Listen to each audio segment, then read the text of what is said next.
Hola, muy buenas tardes a todos. Bienvenidos al webinar Cómo proteger el capital en periodos bajistas, en el que vamos a entrevistar a Javier Lorenzo, gestor de GPM Asignación Táctica.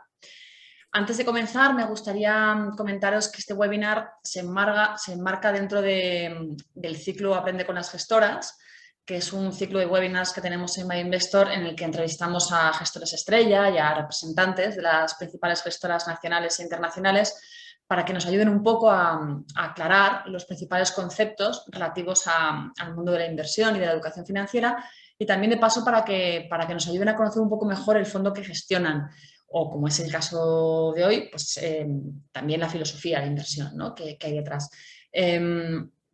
Añadir también que, bueno, pues podéis dejar las preguntas en el chat, luego las leeremos al final de la presentación. Y sin más dilación, pues ya comenzamos con la entrevista a Javier.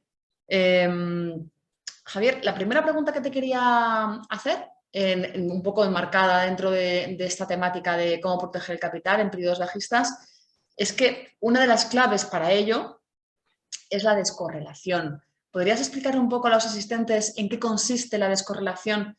Es decir, el hecho de que dos activos estén descorrelacionados y ponernos algún ejemplo de ello. Sí, bueno, lo primero, buenas tardes a ti, Clarisa, y a toda la gente que nos está viendo. Un placer, muchas gracias por la invitación. Y nada, pues con respecto a la descorrelación, ¿no? Como comentas, es una de las claves a la hora de realmente, si tú quieres diversificar de verdad, porque muchas veces a los inversores se nos llena la boca hablando de diversificación y muchas veces es una diversificación escasa precisamente por eso, ¿no? Porque todas las cosas, todos los activos, todas las acciones que tenemos en cartera tienen un comportamiento relativamente parecido, ¿no? Correlacionado. Entonces, para que la gente lo entienda, al final, cuando tú quieres comparar el comportamiento de un activo con respecto a otro, esto es la correlación, ¿no? Que puede ir de 1 a -1. Si dos activos tienen una correlación de 1, quiere decir que se van a comportar igual, es decir, cuando uno suba el otro subirá, cuando uno baje el otro bajará más o menos en la misma medida.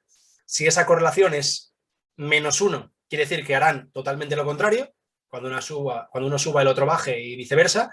Y cuando está en torno a 0, pues quiere decir que hay descorrelación, ¿no? Que se van a comportar de forma diferente en cada fase en cualquier circunstancia de mercado. Entonces, cuando tú quieres diversificar, lo que necesitas un poco es eso, ¿no? Buscar distintos activos que estén lo menos correlacionados posible para que se vayan cubriendo entre sí sus movimientos y de esta forma consigas que tu cartera esté lo más estable posible.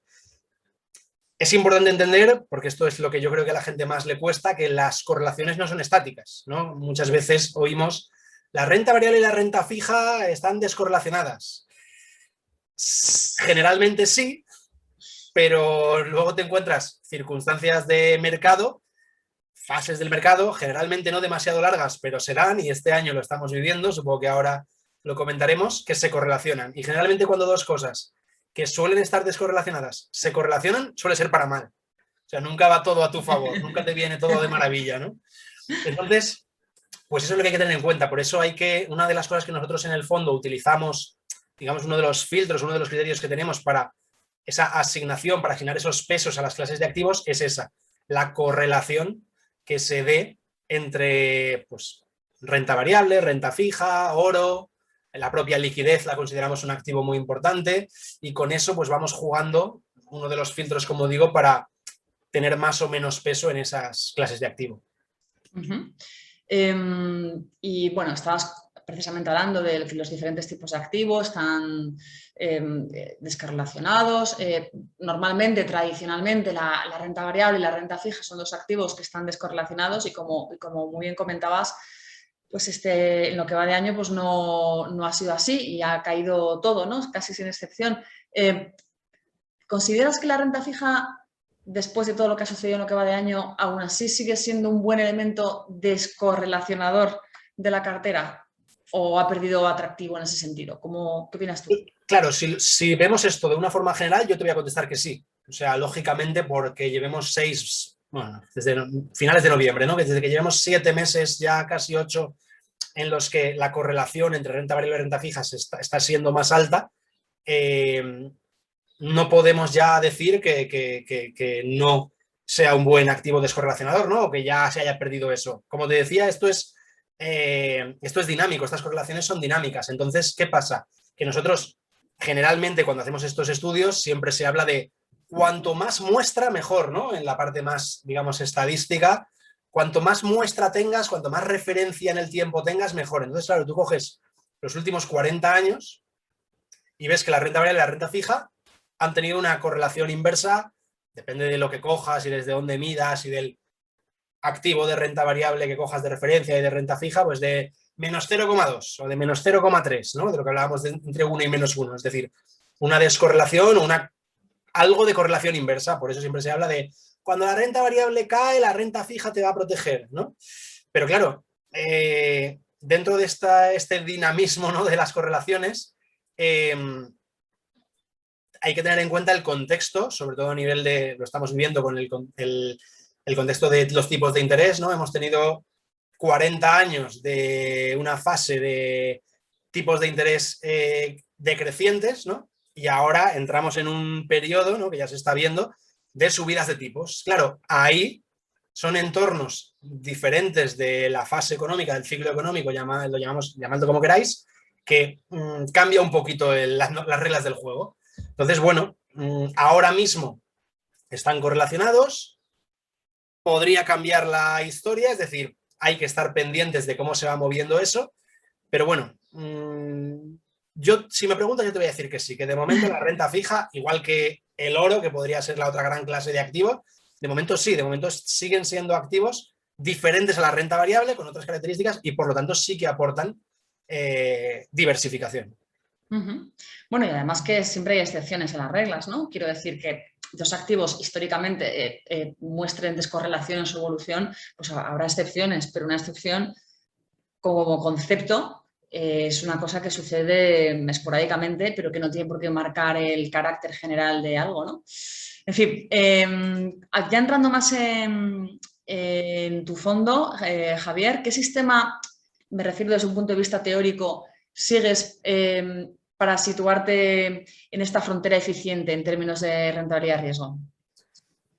Bueno, pues al final, una de las, por no decir la base más importante, va a ser siempre la diversificación, como estamos comentando, ¿no? Ya ves que soy un poco pesadito, que no va a salir mucho la palabra, pero al final es eso, ¿no? Si tú quieres llegar a obtener una rentabilidad ajustada al riesgo óptima, necesitas que esos activos vayan, como hablábamos, compensándose entre sí o protegiéndose entre sí para que cuando alguno lo haga mal, siempre la renta variable va a ser quien manda, ¿no? Porque al final es la referencia, sabemos lo que históricamente mejor lo ha hecho, es un poco el crecimiento de las empresas, es un poco lo que marca también las fases del ciclo y demás, pero lo que buscamos es eso, esa diversificación, y luego lo que hacemos es acompañarla con lo que llamamos sistemas de asignación táctica, ¿no? Lo que buscamos es, si yo voy a estar permanentemente invertido en renta variable, permanentemente reinvertido en renta fija, en oro, al final van a haber momentos en los que eso me va a penalizar, porque ya sabemos, ¿no?, que al final las fases son cíclicas y un poco lo que buscamos, la segunda parte, la segunda pata, dentro de entender que todas las clases de activos principales tienen que tener importancia dentro de la cartera, jugamos con ese peso, ¿no? Ahora mismo, por ejemplo, tenemos muy poca exposición a renta fija, por ponerte un ejemplo. ¿Por qué? Pues porque lleva mucho tiempo haciéndolo mal, pues lleva X meses haciéndolo mal y no nos está aportando lo que queremos, ¿no? Ese momentum, ¿no? Esa inercia alcista que tiene que tener un activo para que nosotros le asignemos más peso en la cartera, pues ahora mismo la renta fija no lo tiene. ¿Esto podría cambiar en cualquier momento?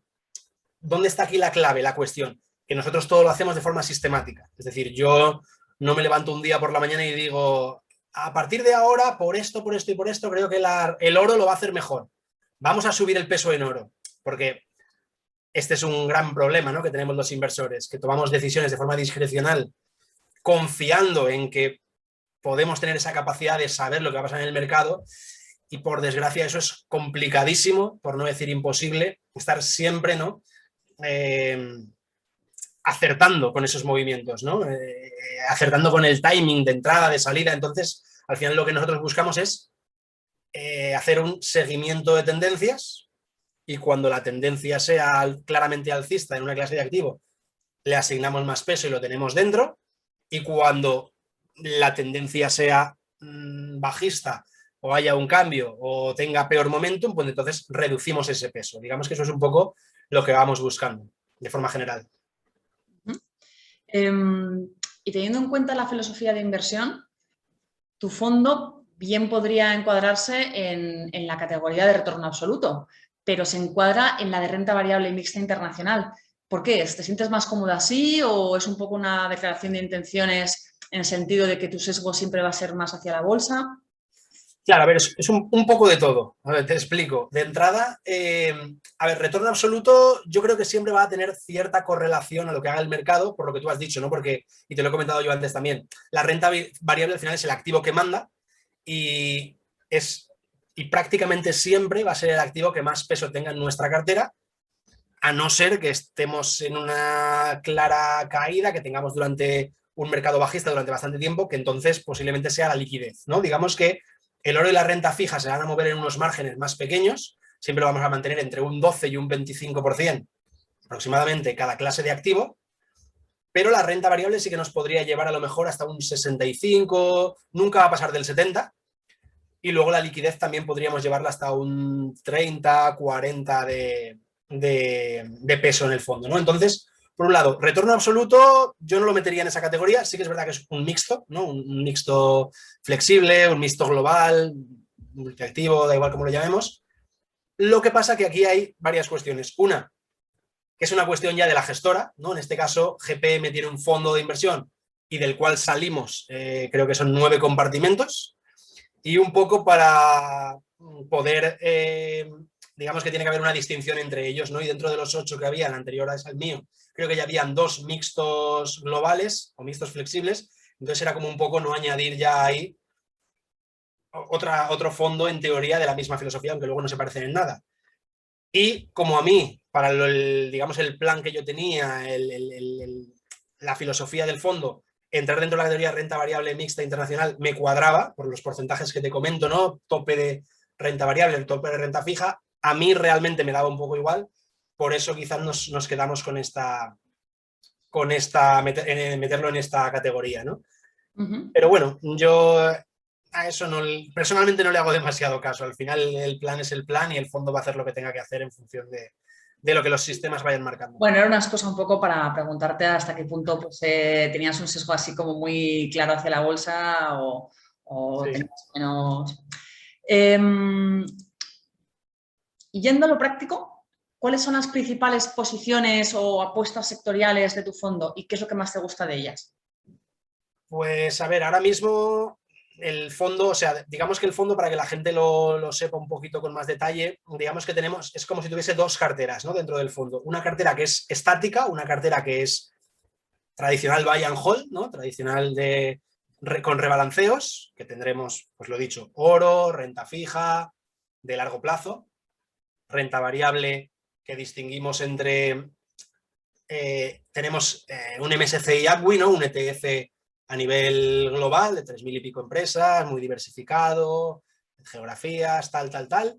Y luego tenemos, dentro de la renta variable también, una parte de la que tenemos fija es empresas small caps con factor value, todo a través de ETFs, todo lo hacemos a través de ETFs, no hacemos stock picking, no seleccionamos valores concretos porque pienso, por lo menos por lo que a mí respecta, es muchísimo más complicado para poder tener esa asignación de pesos dentro de las distintas categorías. Entonces, lo hacemos a través de ETFs que ya engloban un poco lo que queremos, ¿no?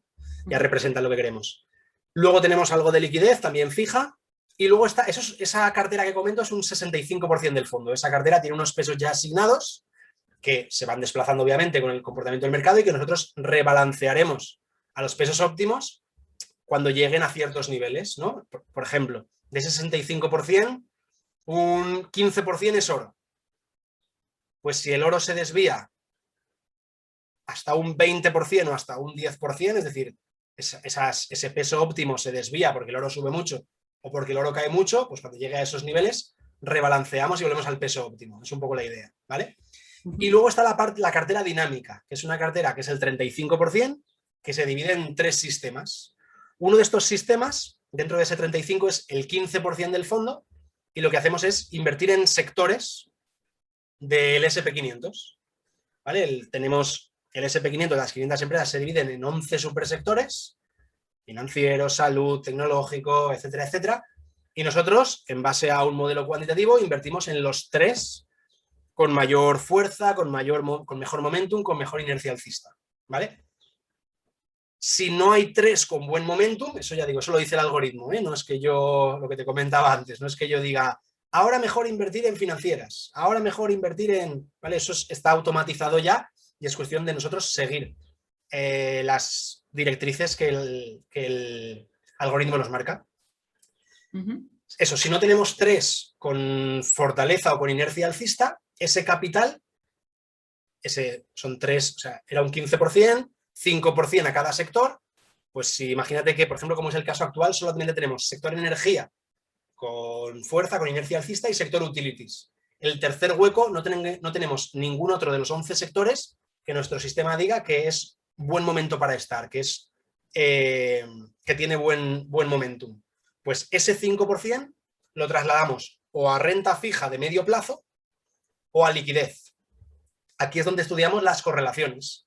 Si en el momento que el sistema nos marca salir del sector, la renta fija lo está haciendo bien, es decir, está descorrelacionada con la renta variable, llevamos ese 5% a renta fija.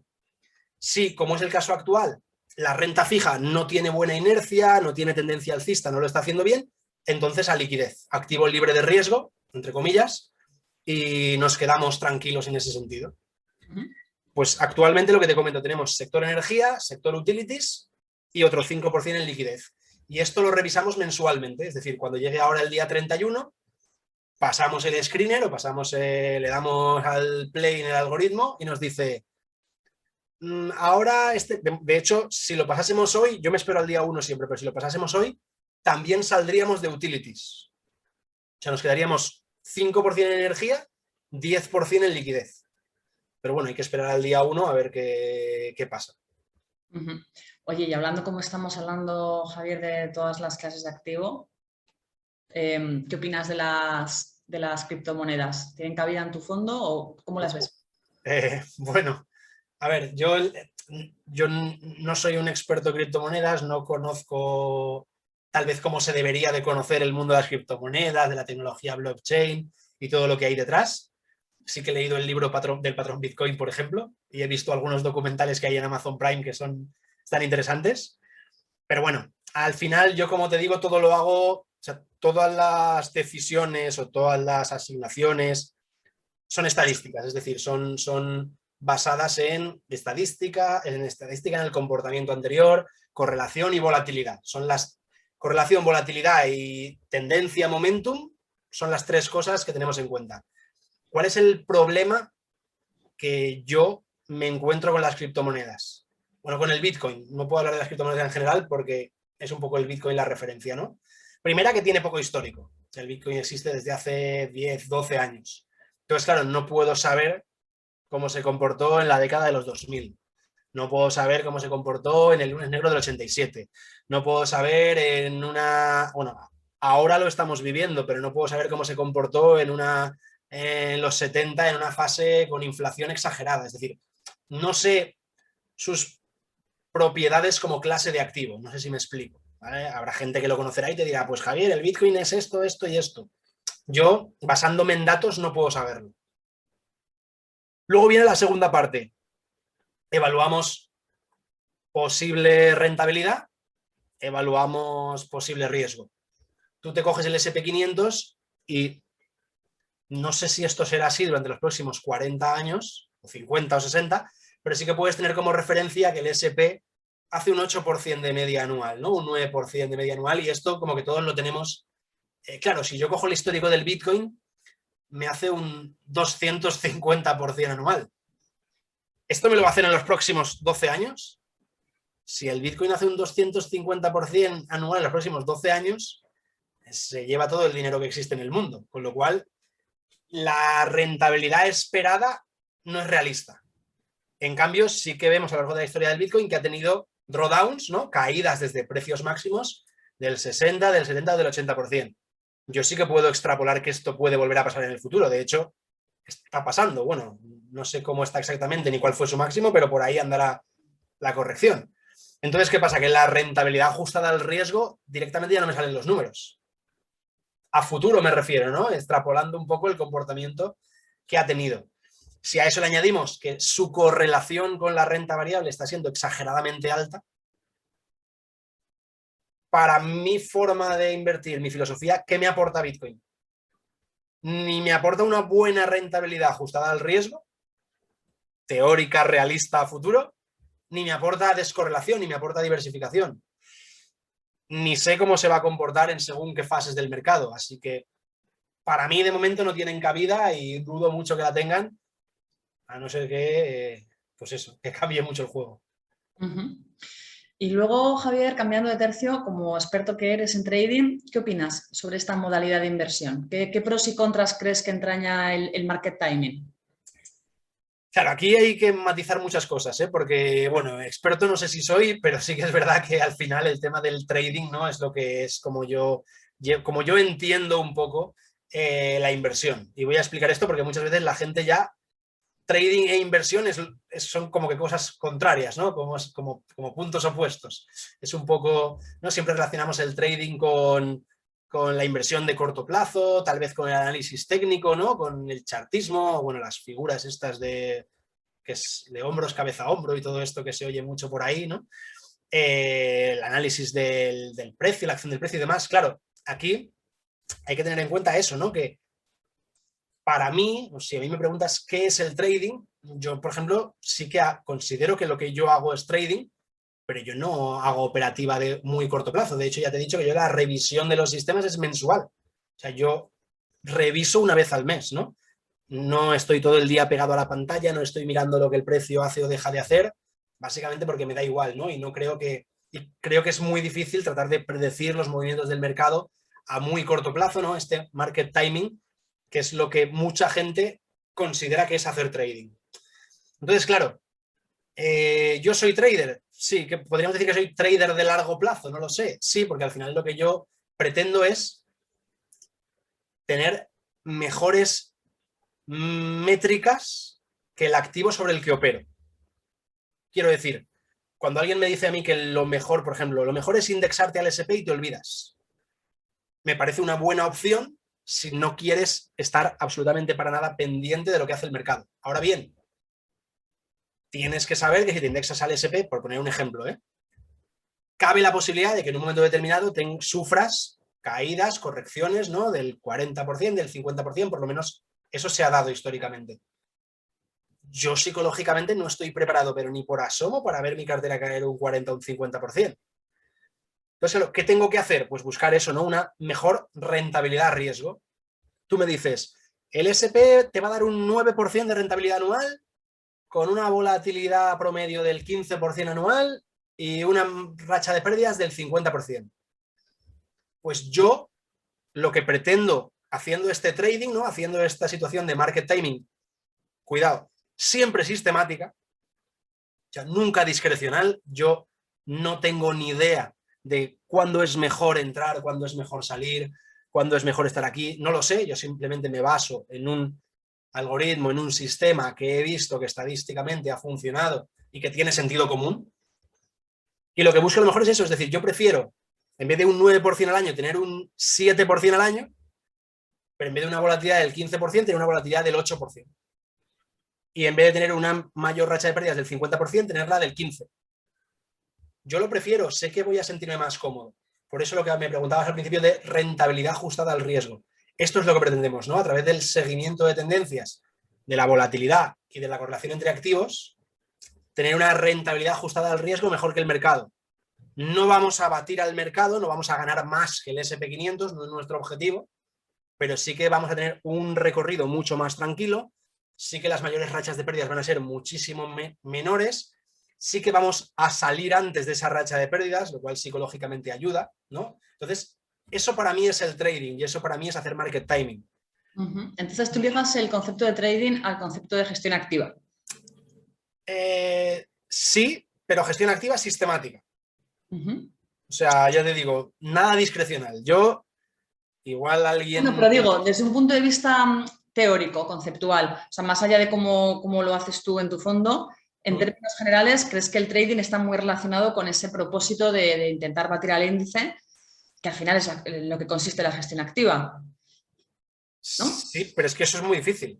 Sí, no lo dudo. O sea, quiero decir, Luego, batir al índice. también por definir los conceptos de una manera educativa, teórica, también para los que nos están oyendo, que a lo mejor no acaban de tener muy claro en qué consiste esto de market timing, ¿cómo definirías tú conceptualmente qué es el market timing y qué pros y contras tiene? Claro, a ver, market timing para mí es tomar decisiones, gestionar activamente, ¿no? Tomar decisiones de entradas y salidas del mercado con el objetivo de mejorar la rentabilidad ajustada al riesgo del activo sobre el que estás operando. ¿Vale? Que es el ejemplo que te ponía con el SP. Eso para mí es hacer market timing, ¿no? Es entrar y salir, ¿no? O tomar decisiones de cuándo estar dentro o cuándo estar fuera, o ya no dentro o fuera, sino tener más o menos exposición.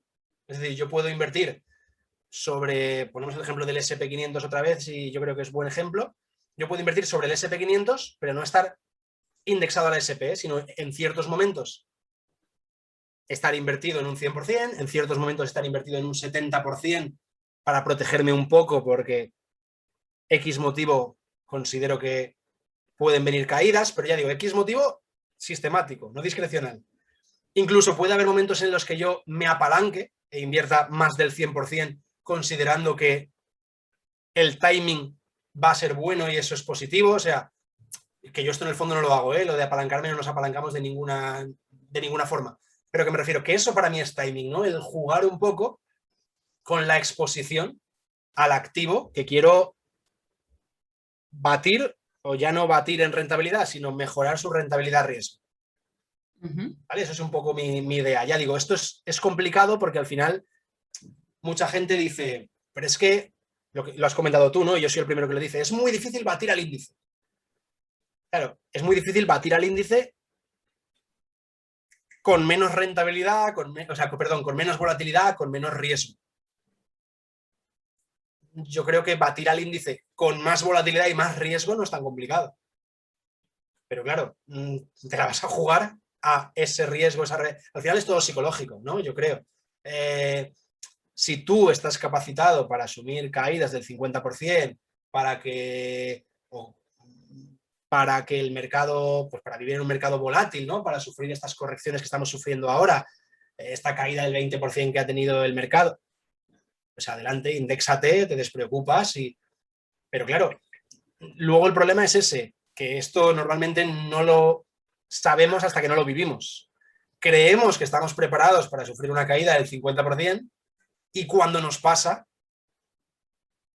cambiamos el plan, pensamos que esto está mal y buscamos otra alternativa, y ahí es donde realmente, con perdón de la expresión, la cagamos. Cuando cambias, ¿no? Un poco el plan inicial y tomas decisiones discrecionales creyendo que esa nueva decisión va a ser la ideal. Te vas a equivocar casi siempre. Bueno, además de gestionar el fondo, Javier, también te dedicas al mundo de la formación financiera. ¿Qué lagunas crees que son más importantes en la educación financiera del español medio? Bueno, yo creo que la desinformación, ¿no? La falta de cultura financiera es exageradamente grande. Eso los que estamos en el sector lo vemos día a día, yo creo, vamos. Y bueno, yo creo que hay muchas, pero principalmente el problema está un poco en conocer realmente lo que quieres, ¿no? Cuando te acercas al mundo de la inversión. Yo creo que es uno de los principales problemas. Cuando tú te acercas al mundo de la inversión, ¿cuál es tu objetivo? Normalmente entramos con un elefante en una cacharrería, ¿no? Ya sea en el mundo que hablábamos antes del trading, más de corto plazo, pensándote que es una forma de ganar mucho dinero, o todo el mundo enseguida lo primero que te pregunta, y a día de hoy vosotros seguro que lo veis, la gente cambia de fondo constantemente al calor de las rentabilidades, ¿no? Lo que mejor lo esté haciendo seguro que es en lo que más dinero entra. Cuando luego realmente no sabes el riesgo que puede conllevar, o sea, hay muchas cosas ahí que a la gente le falta. Yo creo que, lo que te decía antes, yo creo que la gente no sabe diversificar, no sabe realmente lo que es la diversificación, entonces eso al final lo que te hace es estar muy expuesto a ciertos activos, a ciertos sectores, a ciertas formas de inversión sin conocer los riesgos que conlleva, porque si tú tomas una decisión conociendo los riesgos, pues no va a haber mayor problema. Luego estará la parte psicológica cuando vengan los malos momentos. Pero el problema es ese, yo creo que no conoces realmente el riesgo, muchas veces no se conocen ni siquiera los productos sobre los que se está operando, pero incluso lo que hablábamos antes, ¿no? Cartera, y ya me voy un poco a la industria también, ¿no? 20% renta variable, 80% renta fija. Cartera conservadora. Ostras, es que eso no tiene por qué ser una cartera conservadora, ¿no? Muchas veces no lo va a ser. Entonces, ese tipo de cosas, cuando tú no las conoces, cuando tienes la cultura que hablábamos suficiente, pues te llevas sorpresas o te puedes llevar sorpresas que no esperabas. Y entonces, pero claro, la culpa no es de nadie, la culpa es del inversor, ¿no? Y bueno, yo creo que ahí, ya digo, hay muchas cosas. Y luego creo que eso se ve mucho, sobre todo ya no en el español medio, eso se ve más en el mundo de las redes sociales, ¿no? El creer que podemos saber lo que va a pasar con el mercado. O sea, yo es una constante total. Todos los días leo gente que digo, ostras, si de verdad inviertes tal cual analizas, tendrás que ser millonario. Porque es que lo sabes todo, macho. Yo me dedico profesionalmente a esto y no tengo ni idea de lo que va a pasar. Y tú lo sabes todo. Creo que si hasta que no nos quitemos eso de la cabeza, ¿no? Yo siempre digo que cuanto más humildes seamos, mejores inversores seremos, ¿no? Es un poco algo que yo suelo decir bastante, suelo trasladar a mis alumnos, ¿no? O sea, al final, el entender que no puedes saber lo que va a pasar y preocuparte de gestionar el riesgo, ¿no? Preocuparte de proteger tu dinero, la consecuencia de esto posiblemente te lleve a ganar. Pero estar obsesionado con ganar, obsesionado con acertar, obsesionado con saber interpretar lo que va a pasar, creo que no te va a llevar a buen puerto. Y yo eso lo veo mucho, ya digo, en el día a día. Además, yo creo que esa falta de humildad, que creo que yo estoy completamente de acuerdo contigo, creo que esa falta de humildad a la hora de invertir es la que lleva a no diversificar. Pensamos Claro. que o sea, hay gente que, bueno, pues que cree que va a acertar y como cree que va a acertar, pues hace sus apuestas Claro. y no se preocupa por tomar esa precaución de tener una cartera convenientemente diversificada que le proteja ya no de los vaivenes del mercado, sino de sus propias decisiones, ¿no? O sea, que no se puede equivocar con el activo, con el fondo, con la... que no se puede, o sea, es tan sencillo como no poner todos los huevos en la misma cesta. Pero es verdad que, igual que yo creo que el inversor español en muy buena medida es muy conservador y es muy miedoso, no entiende que tiene que asumir riesgos si quiere invertir, que el riesgo es necesario. Si quieres rentabilidad, tienes que asumir riesgo, no tienes rentabilidad sin riesgo, eso no. Pero igual que, o sea, luego es un poco bipolar, porque luego hay otras veces que les da por invertir y quieren un fondo, nada más. Claro. Y además muchas veces es un fondo de bolsa, 100%, cuando son clientes que, bueno, pues a lo mejor necesitarían una cartera más diversificada por tipos de activo, por estrategias, porque claro, luego ese fondo de bolsa viene un comportamiento del mercado como el que hemos visto en lo que va de año y es que eso no todos los estómagos lo... Claro. Claro, pero o sea, estoy totalmente de acuerdo contigo, pero creo que el principal problema está en eso, ¿no? Que realmente no conocemos el riesgo hasta que no nos pasa. Y cuando nos pasa ya es demasiado tarde. Entonces, llegado a ese punto, ¿ahora qué hago? Claro, si tú tuvieses la formación suficiente para entender esto y saber que en función del riesgo que quieras llevar, puedes asignar unos pesos u otros o tener unos tipos de estrategias u otros, pues entonces ya de antemano tú ya sabes, ¿no? Yo esto justo estaba escribiendo la carta trimestral del fondo, ¿no? Ahora del segundo trimestre, y justo una de las cosas que ponía, hay una pequeña frase, bueno, en un párrafo, no me acuerdo exactamente lo que ponía, pero era algo así como, lo hemos hablado al principio, ¿no? He puesto como un gráfico de Bloomberg, ¿vale? Que ponía que tenemos en una cesta de SP500, bonos gubernamentales, bonos high yield, oro, y no me acuerdo qué otro activo, tenemos el peor ratio SERP de los últimos 6 meses desde 1991, creo que era. Ratio SERP es, bueno, para la gente, ¿no? Rentabilidad ajustada al riesgo. Es decir, yo inicio la gestión de un fondo basado en esto y pillo el peor momento de la historia de los últimos 30 años. De aquí para arriba, Javier, de aquí para arriba ya. Ahí voy. Perdón. Justo ponía eso, ¿no? Hay gente que me dice, Javier, qué mala suerte has tenido. Bueno, aún así el fondo está perdiendo un 5% o por ahí. Quiero decir que para la caída que lleva la renta fija, la renta variable está muy bien, pero claro, la gente me decía, qué mala suerte. Y yo decía, ¿mala suerte? Igual es buena suerte, ¿no? Porque la gente que está entrando en el fondo, que ha entrado mucha gente en este inicio que llevamos, ya sabe o ya está viviendo uno de los peores posibles escenarios. Con lo cual, a partir de ahora, tú ya sabes el riesgo que tiene estar en un fondo como este. Lo que tú has dicho, de aquí, todavía podría ir a peor, pero vamos a pensar que solo puede ir a mejor, ¿no? Entonces, ¿es mala suerte? No lo sé. Quizás este timing me ayuda a fidelizar un montón a los que ya son partícipes. No sé, yo siempre lo quiero ver todo desde el lado positivo, ¿no? Y creo que eso, a los que ya son partícipes también creo que les ayudará. Bueno, confiemos en que sea así. ¿Y qué nivel de riesgo crees que tiene el español medio? Porque yo antes decía, pues creo que es muy conservador, pero a veces es bipolar. ¿Cómo le colocaría? O sea, ¿qué nivel de riesgo crees que tiene y qué nivel de riesgo crees que él piensa que tiene? ¿Cómo se ve a sí mismo? Claro, A mí me da la sensación a veces de que la gente tiene una percepción de su nivel de riesgo mucho más acusada de la que realmente es. Es decir, que se creen que son más arriesgados de lo que realmente son y luego pues pasan cosas como esta, que es verdad que la situación de mercado que hemos vivido en lo que va de años es atípica, o sea, tampoco es normal encontrarse con un desplome de estas características, mucho menos en renta fija.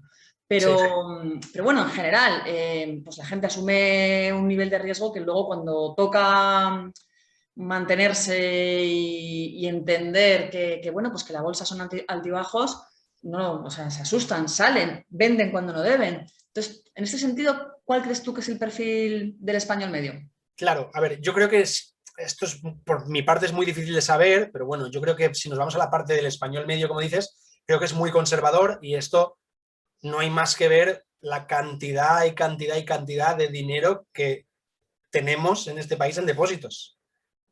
O sea, depósitos que sabemos que actualmente no dan, bueno, ahora ya a lo mejor están otra vez empezando a dar algo, pero ha habido un tiempo en el que no daban nada, con esa inflación disparada, ¿no?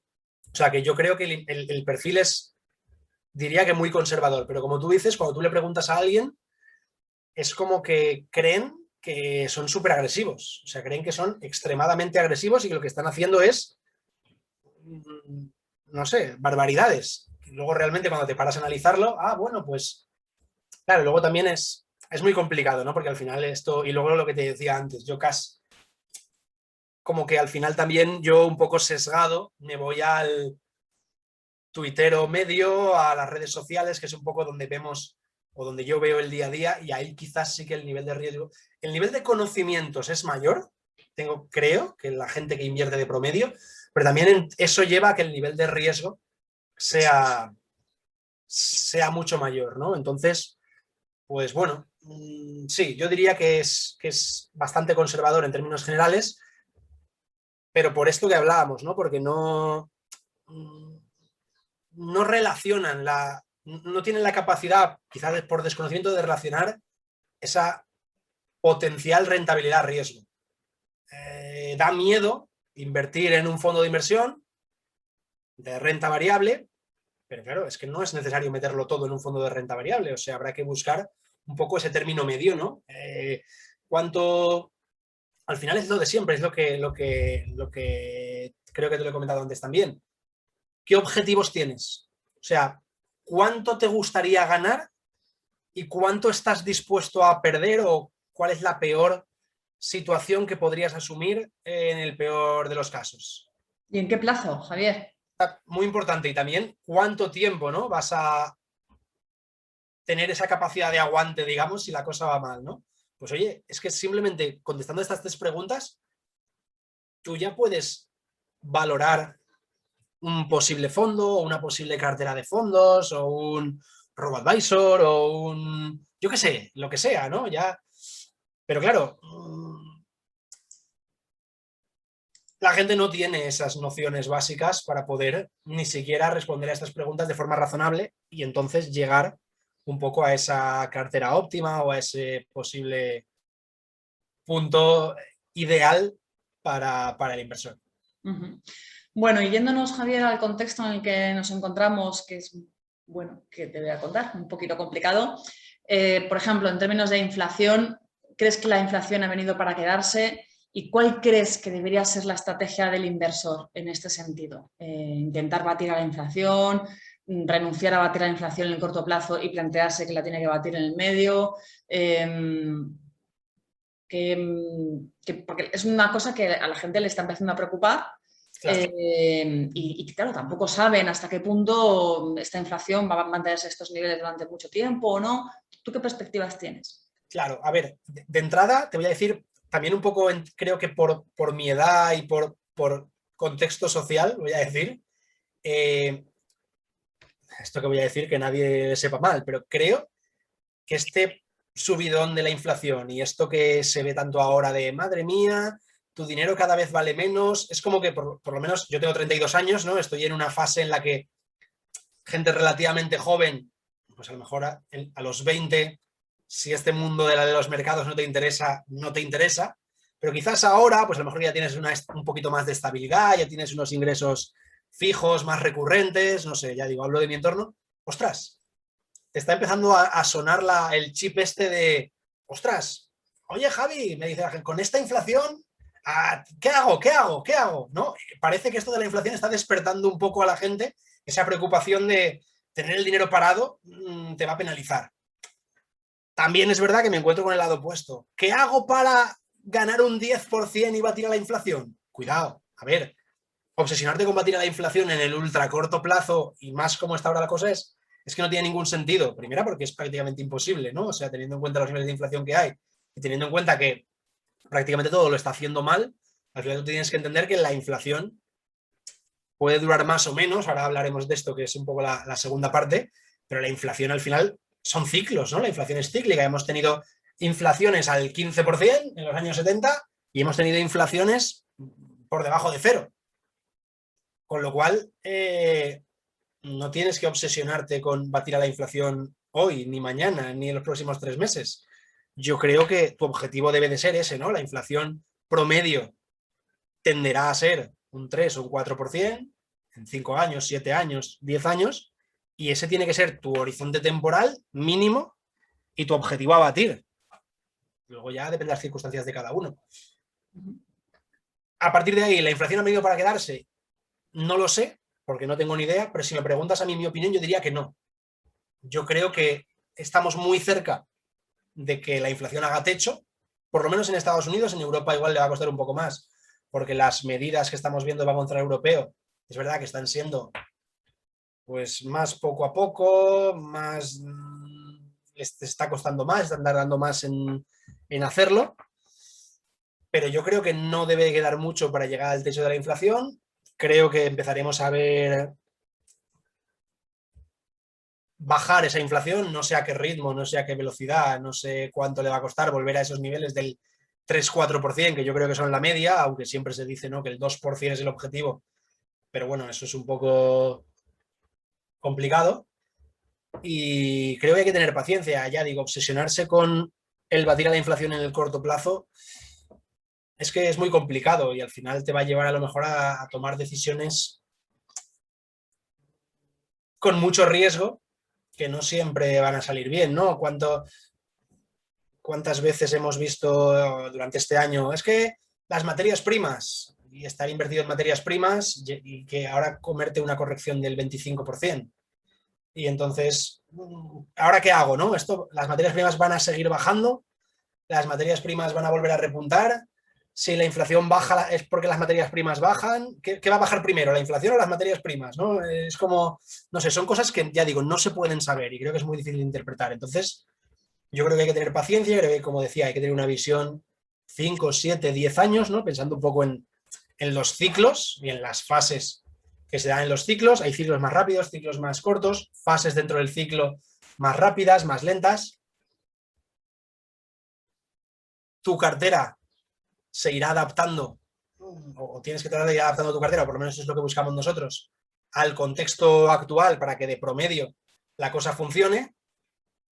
Y a partir de ahí, ya digo, no darle muchas más vueltas, porque es que no, por mucho que digamos, no vamos a poder saber realmente lo que va a pasar. Bueno, y ya por último, Javier, pasamos a la última pregunta. Después de esta última pregunta, abrimos el turno de preguntas de los asistentes, con lo cual, aquellos que queráis, ya podéis ir planteando vuestras dudas o vuestras preguntas en el chat. Pues la última pregunta que te quería hacer es, bueno, de cara al futuro, ¿cuáles son tus perspectivas para las principales clases de activo en el medio o largo plazo? ¿Qué mercados, sectores crees que podrían ofrecer más oportunidades de inversión?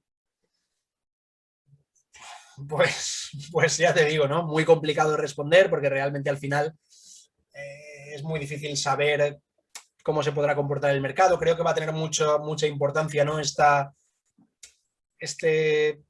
Recesión, no recesión, en función de si se confirma un poco que vamos a hacer una recesión, pues a priori podemos pensar que la renta fija lo va a poder hacer mejor, ¿no? O va a acabar ya con esta corrección y va a empezar a funcionar. Al final, las respuestas que te voy a dar me baso un poco en históricos, ¿no? En cómo se han comportado históricamente en según qué circunstancias. Ya digo, una recesión generalmente ha sido muy positiva para la renta fija, ¿no? También, evidentemente, con unos tipos que van a ir creciendo, pues, o que se van a ir aumentando todavía, pues esto podría ayudar, aunque bueno, se van a aumentar 2022 y 2023, en teoría no mucho más. Bueno, ya digo, yo creo que los bonos podrían empezar a ayudar. La renta variable, a ver, en teoría si vamos hacia una recesión, los resultados empresariales son malos o negativos en los próximos trimestres, podrían tener algo más de caída. Por esta parte sí, por otro lado ya hemos tenido un 20 y pico % de caída. No es habitual ver caídas de estas características.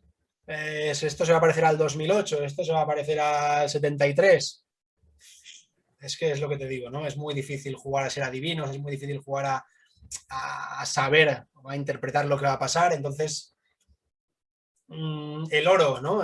Gente que me dice, Javier, pero el oro no actuaba de refugio contra la inflación, pues tenemos la inflación arriba y el oro está bajando. Claro, el oro actúa de refugio contra eventos inesperados, contra la incertidumbre, y generalmente la inflación, cuando hemos tenido inflación históricamente, ha sido generada precisamente por eso, por situaciones muchas veces exógenas al mercado y de mucha incertidumbre. Tal vez esta vez, sí, la guerra de Rusia y Ucrania genera incertidumbre, pero parece que como que estaba todo muy controlado, ¿no? Todo muy pactado, no sé cómo decirlo esto.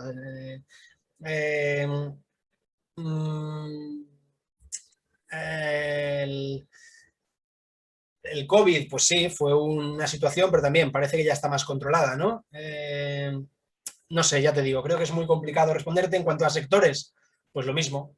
Si las materias primas siguen tirando hacia arriba o vuelven a repuntar otra vez, el sector de energía lo hará mejor y tal vez el sector materiales podría ganar enteros.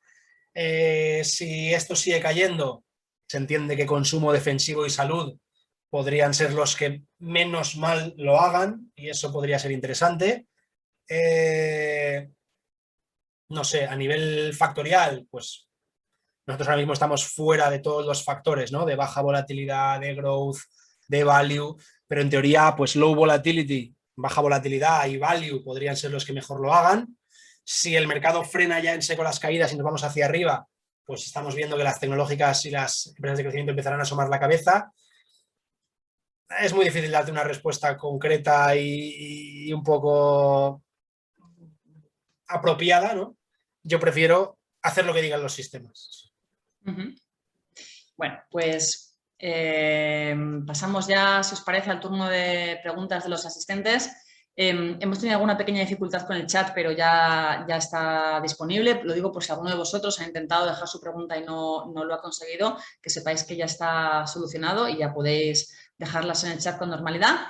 Y ahí en el chat pues yo las iré leyendo en voz alta para que Javier nos las responda, o si hay alguna que os pueda ayudar yo, pues la respondemos entre los dos. Bueno, pues una de las preguntas que hacen, Javier, es si crees que el sector inmobiliario podría ser una alternativa a la inversión en renta variable. Y si es así, ¿durante cuánto tiempo? Entiendo sector inmobiliario como, digámoslo así, por fuera de la bolsa, ¿no? Por fuera del mercado, no tanto el sector rate como tal. Me imagino que será la pregunta. Entiendo que se refiere por fuera de la bolsa, sí, real estate, porque al Claro, final los rates no dejan de ser renta variable. a eso justo me iba a referir, ¿no? Al final, Variable pues, de un sector determinado que exacto. obviamente tiene una cierta correlación, volvemos otra vez a la palabra, con el real estate, pero es renta variable. O sea, Sí, entiendo que la pregunta va más por, pues me compro una casa y la sí, alquilo, está claro. o A ver, invierto en crowdfunding inmobiliario, que no sé si sabéis que en MyInvestor, entre las diferentes oportunidades de inversión que ofrecemos y productos financieros, pues una de las posibilidades que ofrecemos es invertir en crowdfunding inmobiliario. Esto del sector inmobiliario, entonces, ¿tú cómo lo ves, Javier? no soy ningún experto en sector inmobiliario de entrada, o sea que para que el compañero que lo ha preguntado lo tenga claro. Pero bueno, sí que es verdad que yo hablo un poco por lo que yo veo, yo, lo que yo conozco. Sí que es verdad que ahora mismo mi sensación es que la cosa está bastante complicada. Por lo menos yo soy de Valencia y los precios están, y me compré un piso hace 2 años y yo veo cómo están ahora las cosas y está bastante más arriba, los precios están bastante más altos que hace 2, 3 años, que es cuando justo a mí me tocó un poco estar buscando, ¿no? Entonces, yo no sé si esto es bueno o es malo y no sé si todavía le queda continuidad a esta subida. Entiendo, por lo poco que ya digo que yo conozco el sector inmobiliario, entiendo que depende mucho de zona, de ciudad y es muy complicado también dar una respuesta apropiada, ¿no? Yo personalmente no invertiría, pero esto ya es una cuestión muy particular, no invertiría en sector inmobiliario, yo prefiero invertir en el mercado tradicional en renta variable, creo que es mucho más fácil y tiene muchos menos riesgos externos. Bueno, y liquidez, eso desde luego. Parte. Eso no se lo puede negar nadie. Preguntan también cómo ves la diversificación que implicaría indexarse al MSCI World AQUI, teniendo en cuenta que es para un plazo largo, ¿no? De mínimo 10 años. O sea, si invirtiéramos en un indexado al MSCI AQUI, es decir, al MSCI mundial con emergentes, y lo hiciéramos en un periodo muy largo de tiempo, ¿crees que la diversificación sería suficiente, indexándose nada más que a este índice? A ver, si vas a invertir en renta variable, a mí me parece una buena opción. Si tienes claro que estás invirtiendo 100% en renta variable, por muy diversificado dentro de la renta variable que estés. Sí, 47 países, 3.000 y pico empresas, muy diversificado, pero no deja de ser renta variable. Es decir, si la renta variable cae un 50%, el MSCI ACWI va a caer un 40, un 45 o un 55, depende un poco de lo que hagan, porque al final el 60% del MSCI ACWI no deja de ser el SP500, ¿no? El mercado americano. Entonces, a 10 años vista, invertir solo en renta variable. Claro, si me preguntas a mí, yo no invertiría jamás solo en renta variable, pero por lo que estoy comentando, ¿no? Por esa, o lo que hemos visto durante el webinar, por esa rentabilidad ajustada al riesgo. Si tú tienes claro los riesgos que conlleva invertir 100% en renta variable, sí, me parece una buena opción.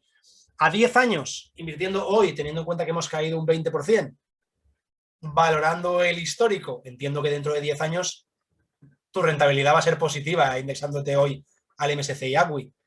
Pero bueno, que por el camino pueden haber sustos y que no deja de ser un activo relativamente volátil. Hay que tenerlo en cuenta. Luego, yéndonos a tu fondo, Javier, pregunta a otro asistente si cubres divisa, si cubres el euro dólar y también si tienes algún objetivo de rentabilidad. Pues de forma directa no cubrimos euro-dólar, no cubrimos divisa, pero matizo esto. Nosotros tenemos en cartera oro, renta variable, renta fija, liquidez y movemos los pesos. La renta fija y la liquidez siempre está en euros. Por lo tanto, ahí el efecto divisa no nos afecta. El oro y la renta variable siempre están en dólares. Entonces, ¿qué pasa? Que ahora mismo, por ejemplo, tenemos creo que es un 30 y pico por ciento de liquidez y un 12% de renta fija. Es decir, la mitad del fondo no está expuesta al euro dólar. La otra mitad sí. ¿Por qué lo hacemos así? Por una sencilla razón. A largo plazo, en la renta variable, el efecto divisa se va a diluir. El efecto divisa, si tú analizas el estudio del comportamiento del eurodólar que tenemos, va a haber fases en las que esté más arriba, va a haber fases en las que esté más abajo.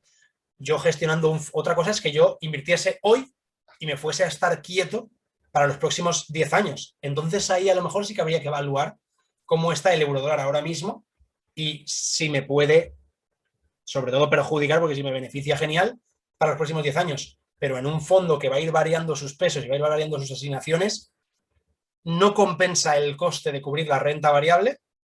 Y esto lo estoy diciendo yo, pero esto lo digo yo porque lo dice Vanguard, ¿eh? No porque sea cosa mía, ¿vale? O sea, yo esto lo he leído en un paper de Vanguard, por lo tanto... Vanguard, lo sabrán la mayoría de los asistentes, pero para los que no lo sepan, es el nombre de una gestora de fondos que es bueno, una de las mayores gestoras de fondos del mundo, si no la que más. No sé si BlackRock es más grande. Y es la referencia en gestión pasiva, es decir, en fondos indexados, la número 1.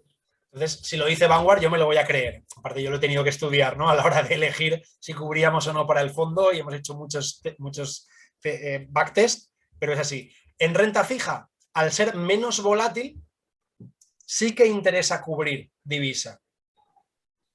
¿Qué pasa? Que cubrir divisa conlleva un coste. ¿Cómo evito ese coste?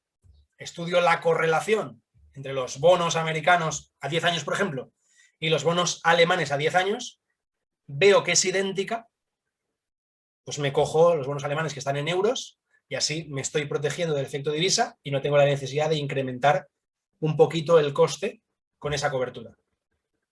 Uh-huh. Y bueno, perdón, y la otra pregunta que me hacía el compañero, que era rentabilidad. Rentabilidad esperada no es que tengamos un objetivo de rentabilidad esperada como tal, lo único que puedo basarme es en los últimos 50 años o 50 y pico años que tenemos de backtest, que un backtest no quiere decir que el futuro vaya a ser igual, pero sí que es verdad que nosotros la rentabilidad esperada del fondo que buscamos está entre el 8 y el 9%, luego aparte de eso hay que descontarle la inflación. 8-9%, por daros una referencia así muy general, porque no voy a hilar fino porque ya digo que es una estimación, con una volatilidad de en torno al 8-9% anual.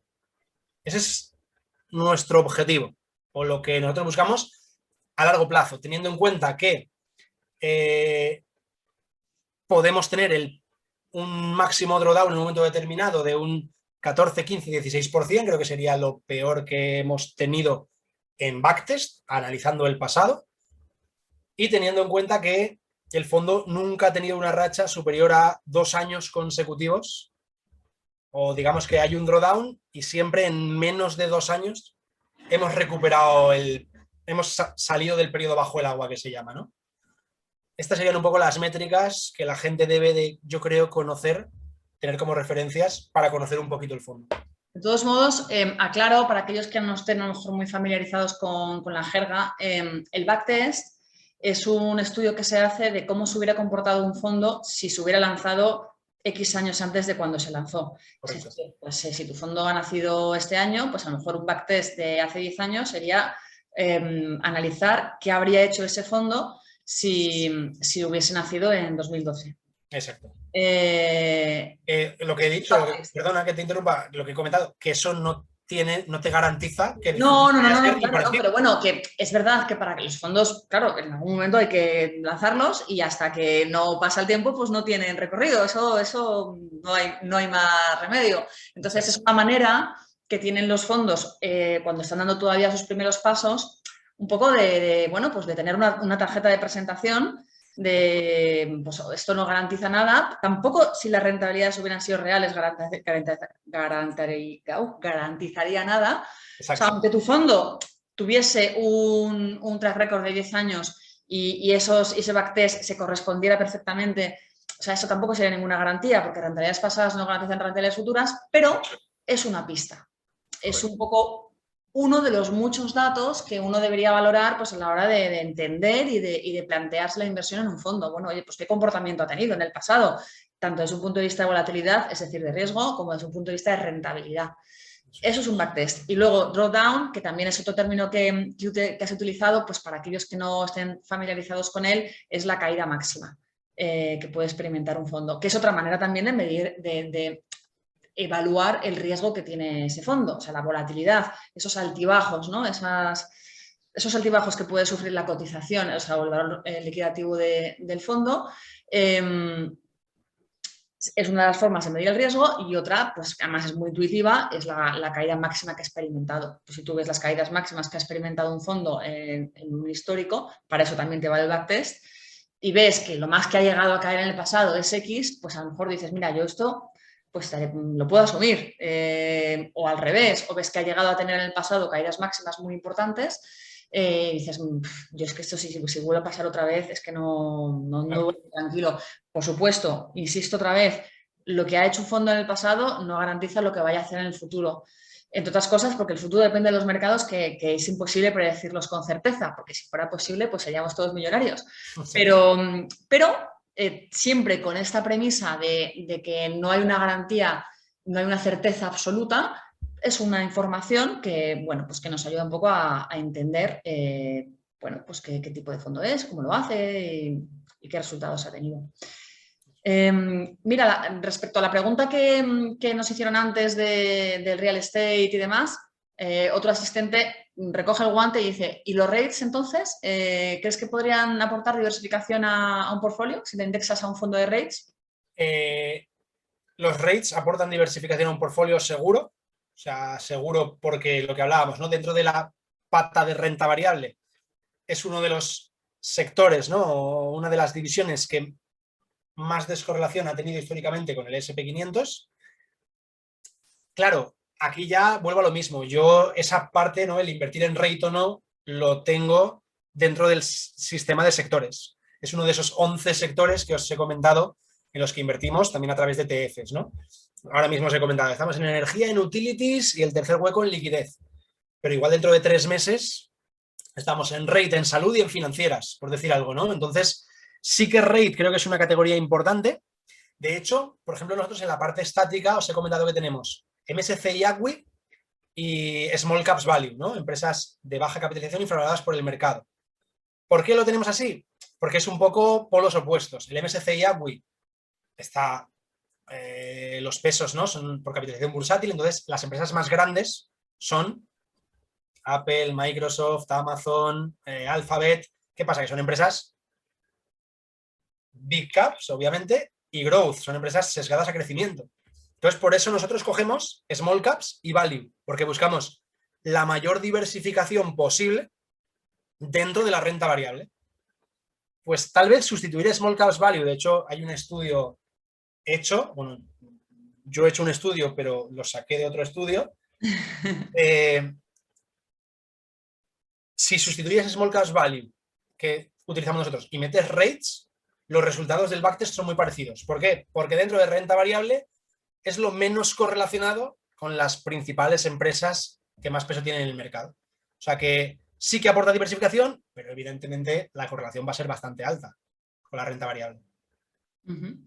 Luego, otra pregunta que hacen es con respecto a la asignación táctica, si se emplea una estrategia de aumentar una posición por momentum, ¿no sería peligroso en el sentido de que se estaría siguiendo una estrategia inversa a lo que daría mejores resultados? Que aclara, aumentar posiciones cuando el valor cotizado está por debajo de su valor intrínseco. Claro, aquí hay que matizar una cosa, o sea, esto al final es una cuestión, ya digo, de estudio, ¿no? El momentum es una anomalía estadística que ha funcionado históricamente. Yo no sé si seguirá funcionando, ¿no? Está claro que cuando tú valoras, en el caso que comenta el compañero, ¿no? Valor intrínseco. Yo no sé, no tengo la capacidad, los conocimientos para valorar el valor intrínseco de un sector o una clase de activo en general. Tal vez yo no lo podría hacer, pero entiendo que sí que se puede hacer con una empresa en concreto. Por lo menos a mí me cuesta mucho, ¿no? Entonces, al final, esto va a ser un poco por tendencia, ¿no? Por el comportamiento del activo. Si tú inviertes en un sector y ese sector lo hace bien, el sector va subiendo y el peso va subiendo. Es decir, no añadimos no añadimos peso, posiciones a ese sector. No sé si me explico. Es decir, nosotros invertimos lo que corresponda y si el sector se lo gana, es decir, no deja de subir, mantenemos hasta cierto límite, es decir, lo que creo que lo he comentado también, hacemos un rebalanceo por bandas. Cuando algo se desvía más de un 30% de su peso óptimo, volvemos al peso óptimo que nosotros establecemos. Es decir, dejamos que el momentum haga su trabajo, pero también hacemos de forma sistemática por reversión a la media, que no queremos que algo se exceda en el peso, porque corremos el riesgo de concentrar demasiado en una posición que no nos gustaría. No sé si me he explicado y si he contestado exactamente a lo que el compañero decía, pero digamos que jugamos un poco, ¿no? Dejamos que el momentum actúe hasta cierto punto, pero no añadimos y no dejamos que el peso de una posición se dispare, y entonces el momentum realmente hace, pero no es totalmente determinante para el fondo en general. Otro asistente pregunta, en una cartera de fondos indexados diversificada con foco a largo plazo, ¿qué fondos indexados crees que debe contener? No cuáles en concreto, sino un máximo de 4 fondos compatibles, complementados entre ellos. Entiendo cuando dice complementados, pues que aporten descorrelación y diversificación. ¿Un máximo de 4? O sea, la verdad es que lo de la cuestión del número de fondos ideal, ya sabes que hay mucha literatura al respecto. Sí. ¿Qué pista le podemos dar a este asistente? Ya no sé si en cuanto al número, pero por lo menos en cuanto a las características que tendría que tener esa cartera de fondos para que... Claro, ahí está, yo creo que un poco la clave es hasta dónde quieres diversificar, ¿no? O sea, hasta qué punto quieres diversificar. ¿Quieres tener un fondo representando cada una de las principales clases de activos, o lo que quieres es pues tener un fondo de renta variable americana, un fondo de renta variable europea, un fondo de renta variable emergentes, un fondo de renta fija europea, de renta fija americana, de medio plazo? O sea, ¿hasta qué punto quieres diversificar? Yo creo que yo soy de la opinión de que si vas a tener una cartera diversificada tradicional, voy a decir filosofía Vogel, no sé si aquí la gente conocerá o no, cuanto más simple mejor. Esto es mi opinión, ¿no? Lo que tú has dicho, hay mucha literatura. 3 fondos, ejemplo con 3 fondos, ejemplo con 5 fondos, ejemplos con 7 fondos, ejemplos con 10 fondos. Y luego lo ves y las diferencias son mínimas en el backtest, ¿no? O en el comportamiento histórico. Entonces yo soy partidario de, en este sentido, simplificar. Renta variable, pues con un MSCI World o un MSCI ACWI te sobra. ¿Que tú quieres darle más peso a Europa porque crees que merece más la pena? Pues 50% Estados Unidos, 50% Europa. En renta fija, lo mismo. O sea, hacerlo lo más simple, no complicarnos la vida, porque al final las diferencias a largo plazo no van a ser muy grandes y es un quebradero de cabeza, en mi opinión, que no aporta demasiado.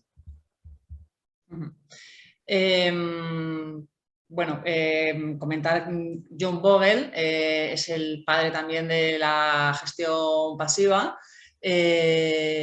y la filosofía Bogle es un poco la que aboga por eso, ¿no? Por los principios de Bogle, que no solamente son en defensa de la gestión pasiva, pero que, bueno, como comentabas tú, es un poco una apuesta como por la sencillez, de colócate en los activos más, los 2 o 3 activos descorrelacionados que existen y no... Un poco pone en cuestión esa capacidad de batir al mercado y de complicarse la existencia a la hora de invertir. Otra persona pregunta ¿cuál es tu opinión sobre los fondos de bonos ligados a la inflación? Y si te parecen que es un buen activo en este contexto. Claro, es verdad que la inflación asusta tanto que haya un activo que se llame bonos ligados a la inflación, pues es muy tentador, ¿no? Decir, oye, pues hay unos bonos ligados a la inflación, ¿qué estamos haciendo? O sea... que te va a salvar la papeleta, ¿no? Estos bonos ligados a la inflación, en los que además un inversor particular tendría ya que invertir a través de fondos, claro, ya tienen un precio y a lo mejor el precio que estamos entrando ahora pues no es el precio ideal y tampoco es que te trasladen exactamente toda la inflación, ¿no? Pero bueno, ¿cómo lo ves tú, Javier? A ver, aquí hay que matizar una cosa y lo has dicho tú, es muy importante, ¿no? Yo creo que, no sé, también igual es cosa mía, pero hasta el año pasado o el anterior nadie conocía los bonos ligados a la inflación. O casi nadie, ¿vale? Vamos a entendernos, ¿no? El pequeño inversor. Ostras, bonos ligados a la inflación, pues blanco y en botella, ¿no? Si estamos con inflación, hay que tener en cuenta que los bonos ligados a la inflación, primero no dejan de ser bonos, con lo cual se van a comportar como los bonos de la misma duración aproximadamente. Y ojo, los bonos ligados a la inflación protegen contra las expectativas de crecimiento de inflación. No protegen contra la inflación per se. Es decir, ahora que la inflación ya está arriba, hablando de timing, ¿no? Lo has dicho tú, posiblemente ya no sea el mejor momento para invertir en bonos ligados a la inflación. Sí que es verdad que si vas a tener bonos en tu cartera igualmente, oye, pues puedes tener bonos ligados a la inflación, pero no te van a salvar, o sea, no es protección contra la inflación así como tal, dicho así de forma rotunda, ¿no?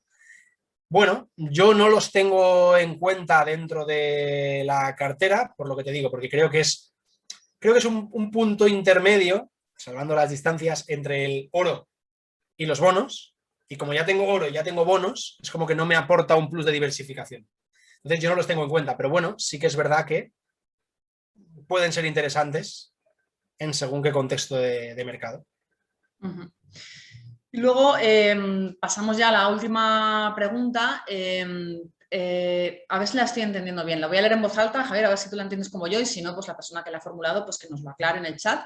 Vale. La pregunta dice así, has hecho, en este caso tú, un análisis sobre el impacto en la rentabilidad, esa rentabilidad del 8-9% que buscabas, de estar ajustando los activos mensualmente, o sea, el impacto en el fondo, en la rentabilidad del fondo, de ajustar los activos mensualmente versus el pago de impuestos que hay que realizar sin estar utilizando las ganancias. Entonces, yo entiendo esta pregunta como ¿compensa hacer rotación de cartera mensual teniendo en cuenta los costes de trading? Ojo, digo los costes de trading y no el pago de impuestos, porque no sé si estoy entendiendo bien la pregunta, no se pagan impuestos, no se pagan plusvalías o minusvalías dentro de un fondo cuando el gestor opera. Claro. O sea, cuando tú compras o vendes como gestor de fondos, cuando tú compras o vendes activos, entras o sales del mercado, compras renta fija, la vendes, compras acciones, las vendes, tú no tienes que tributar. Esa es una de las ventajas que tienen los fondos de inversión. Si un particular quisiera hacer exactamente lo mismo que hace el fondo de inversión, cada vez que comprase o que vendiera, tendría que tributar.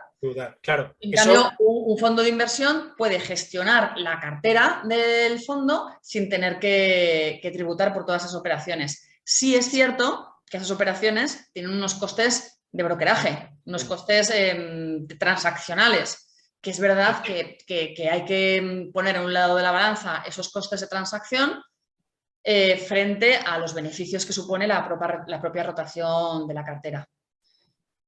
Claro. Ahí lo dejo, Javier. No sé si tú has entendido como yo, y si lo has entendido como yo, no sé si nos puede responder y decirnos entonces si esa rotación mensual sale a cuenta, no sale a cuenta.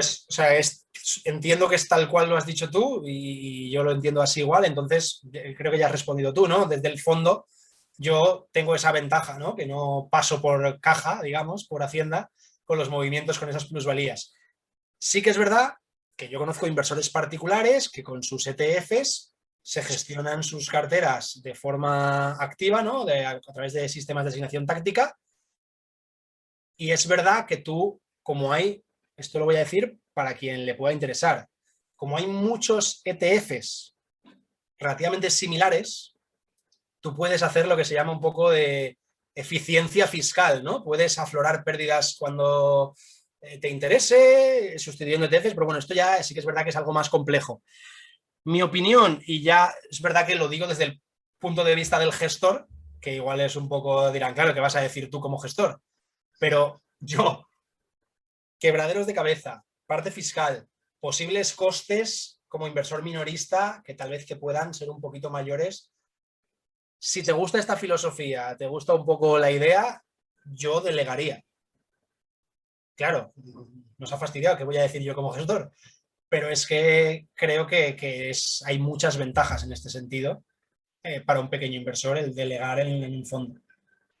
Luego pregunta otro asistente, además tú puedes hacer tu análisis mensual y de ese análisis mensual puede salir que no tengas que tocar nada o que tengas que tocar lo mínimo. Es que de hecho, aunque yo lo he dicho así de una forma, el fondo rota poquísimo. O sea, hacemos muy pocos movimientos en el fondo y lo que he comentado también, ¿no? Quizás en esta parte dinámica de mensual, por ejemplo, yo desde que arranqué el fondo teníamos los mismos sectores y solamente hemos vendido uno de los 3 iniciales, no hemos tocado nada más de momento.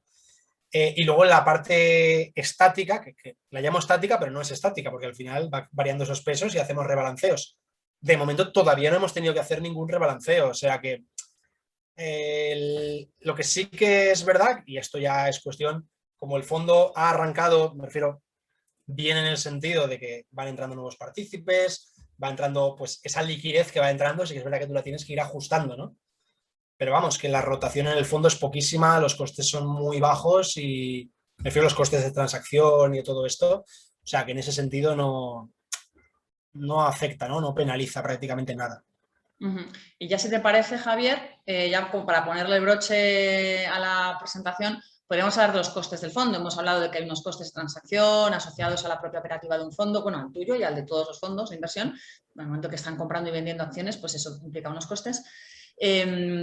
¿Cuáles son las comisiones de tu fondo para que la gente pues, lo sepa? Pues las comisiones del fondo, bueno, no tiene ni comisión de entrada, no tiene comisión de reembolso, no tiene comisión de éxito, simplemente tiene la comisión de gestión, que es el 1,2%, y el 0,1% de depositario. Esas son las 2 comisiones realmente que hay. Luego es verdad, y esto también hay muchas veces, sobre todo a gente que me pregunta, ¿no? Y demás, que si tú miras lo que se llama el TER, ¿no? Que es un poco, digamos, lo que se considera la comisión general, en mi fondo pone que es del 2%, bueno, 2,01%, que esto es una estimación de la CNMV y esa estimación en un fondo de nueva creación es muy difícil de estimar. Entonces, la CNMV ha estimado que somos un compartimento, es decir, un fondo muy pequeño, con un capital más pequeño, y cuando lanzamos el fondo, esta parte de asignación táctica, como que tuve yo ahí un vis a vis con la CNMV, que qué significaba esto, ¿no? Y ellos entendieron que esto de asignación táctica se pensaba que íbamos a estar comprando y vendiendo a toda hora. Entonces, ya veremos, porque al final el TER, ¿no? Los costes de un fondo se pueden saber en los informes, pero yo creo que los costes globales van a ser menores a ese TER. Lo que pasa es que, claro, de momento no se puede saber. Eso es Aquí aclaro que el TER efectivamente es una ratio con la que medimos el total de los costes de las comisiones y de los costes que tiene un fondo. O sea, todo lo que como partícipe estás pagando está recogido dentro de esta variable que es el TER, salvo que haya una comisión de entrada o de salida del fondo, que en la mayor parte de los fondos no la incorporan, que eso iría aparte. Pero ya te digo que la mayor parte de la gente, o sea, de los fondos no tienen comisión de suscripción ni de reembolso, con lo cual, viendo el TER, ves el total de los gastos que tiene ese fondo y mira, y te puede permitir, por ejemplo, comparar entre pues, fondos de una misma categoría. Oye, pues este es más caro, este es menos caro. Es verdad que el TER, el grueso del TER debería ser la comisión de gestión, que se supone que es lo más, ¿no? La parte que más ocupa dentro de este total de gastos es la comisión de gestión. La comisión de depositaría suele ser muy pequeña y el resto pues, son gastos de pues, lo que hablábamos antes, operativos, transaccionales, etcétera, que como nos acaba de comentar Javier, pues en el caso